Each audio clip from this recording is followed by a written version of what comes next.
Hello dear viewers, আসসালামু আলাইকুম। আমি আবির মাহমুদ আছি আপনাদের সাথে এবং আপনারা আছেন অনলাইন স্কুলে। আশা করছি আল্লাহর অশেষ রহমতে আপনারা সবাই অনেক ভালো আছেন।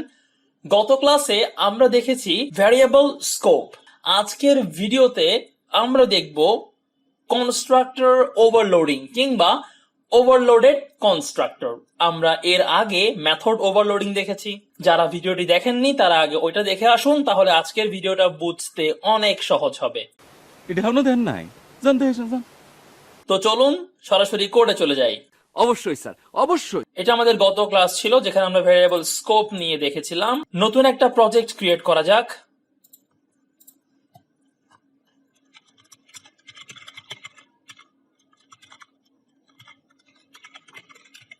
ওভারলোডেড কনস্ট্রাক্টর নাম দিয়ে দিলাম। আমরা একটা ক্লাস নিয়ে নিচ্ছি।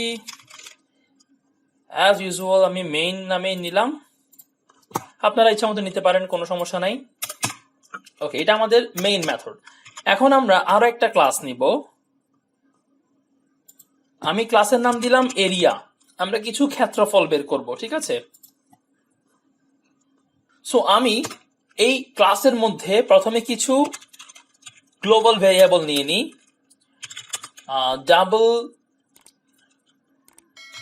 এ বি এন্ড সি, তিনটা ভেরিয়েবল নিয়ে নিলাম। আমি এবিসি দিয়ে নিলাম, আপনি চাইলে আপনার ইচ্ছা মতো নিতে পারেন, কোনো সমস্যা নাই। এখানে এসে আমি একটা কনস্ট্রাক্টর ডিক্লেয়ার করলাম। ওকে, আমরা জানি কনস্ট্রাক্টরের নাম হবে ক্লাসের নামের মতো, সেম টু সেম। ওকে, আচ্ছা, এখন এখানে আমি সিম্পলি একটা লাইন প্রিন্ট করে দিব। আমি লিখলাম নো এরিয়া ফাউন্ড।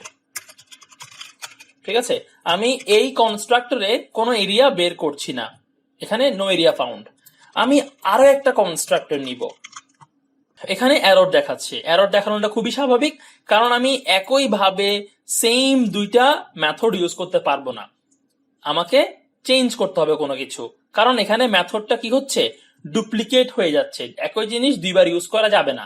সো আমি কি করলাম, এখানে একটা প্যারামিটার দিয়ে দিলাম, সাপোজ ডাবল, আমি বলে দিলাম লেন্থ। ওকে, আমি নিলাম ডাবল লেন্থ।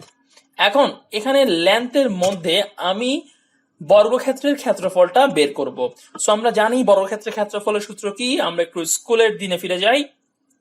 বর্গক্ষেত্রের ক্ষেত্রফলের সূত্র হচ্ছে বাহু স্কয়ার, রাইট? হ্যাঁ, প্রমাণ দাও।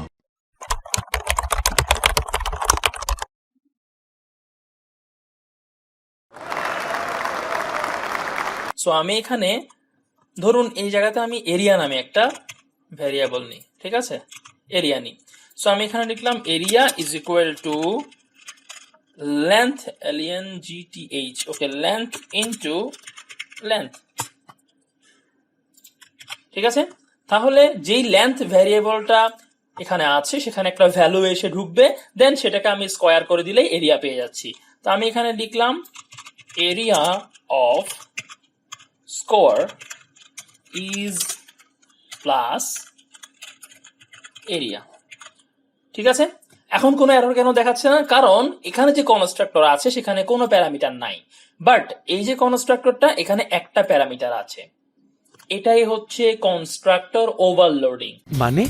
মানে মেথড ওভারলোডিং এ আমরা যেটা শিখেছিলাম সেটা ছিল কি, একাধিক মেথড থাকবে একই নামের, কিন্তু তাদের প্যারামিটারে আমরা কোনো ডিফারেন্স সৃষ্টি করে দিব। কি কি ডিফারেন্স হতে পারে?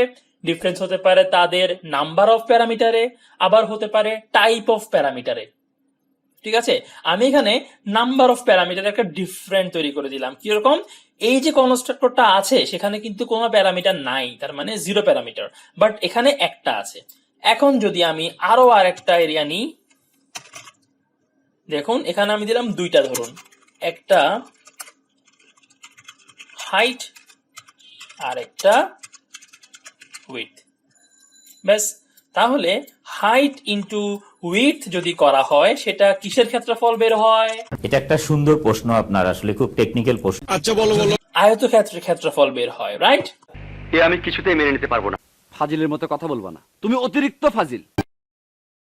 ওকে, আমি এখানে লিখে দিলাম রেক্টেঙ্গেল। ব্যাস হয়ে গেল।